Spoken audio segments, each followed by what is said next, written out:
Welcome to Lightroom. So today we're going to be going over targeted adjustments. And so most people, I'm assuming, have never heard of targeted adjustments. It's not something easy to find. Usually when you are toning an image, you're just going to go over here and slide the sliders depending on whatever you want to do and trying to get the photo to look how you want. Now, targeted adjustments is just a different way to do this. Adobe is known for having 100 different ways to do the exact same thing. So what we're going to do is go up here to Tools and slide down to Target Adjustments. And I think we'll do Hue first because this is going to be the easiest to see. So we are now changing the hue or the color. So what I'm going to do is go over this blue, and you see my little crosshairs in the center, and then to the right of it is a circle with an up and a down arrow. So I'm going to actually click with my mouse and then drag down and drag up, and you will see. So I'm going over the hue or the area that I want to adjust. So I'm going to click and drag down, and you can see it is changing the hue or the color of that area. I'll hit Command Z to get out of that, and we will go back up and do targeted adjustment. Now notice there are quick keys to get this, so it's Command Alt Shift HSLTN.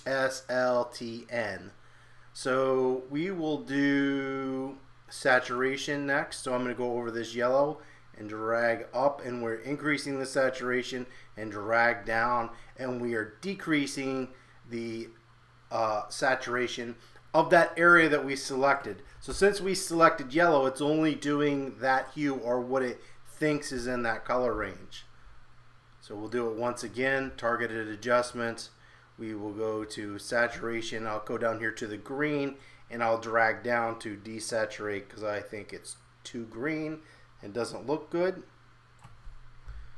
So I will do Command Option Shift H, and you will see we once again got another thing, and that is by using the quick key. And I'll drag back and forth, and that's allowing me to change the hue within my image. So if I go back up to targeted, the last one is tone curve. So you can see over here it's giving you the actual tone curve.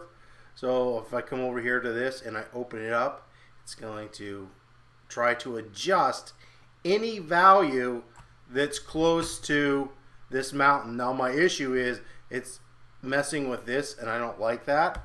I just want it to work here. Unfortunately, it's just how it works. It's one of those things that it affected too much of the image, and in this case I would probably come up here and use the brush and use a spot adjustment. But this is great for anything where there's a lot of values and you want to change them really quickly. So instead of making a selection, if you have something that has very, very simple colors like this image, you can easily go in here and change those values. So if I wanted to do something to my sky up here, let's just, we'll do the sky. So we'll go to target adjustments, we'll go to tone curve, and I will slide that around, and you can see it's increasing the contrast. So if I want to increase that contrast a little bit, I can do that. And then you can further go in to the curve and adjust it.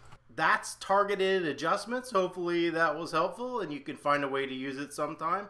If you have any comments or questions, you can leave those below. And thanks for watching.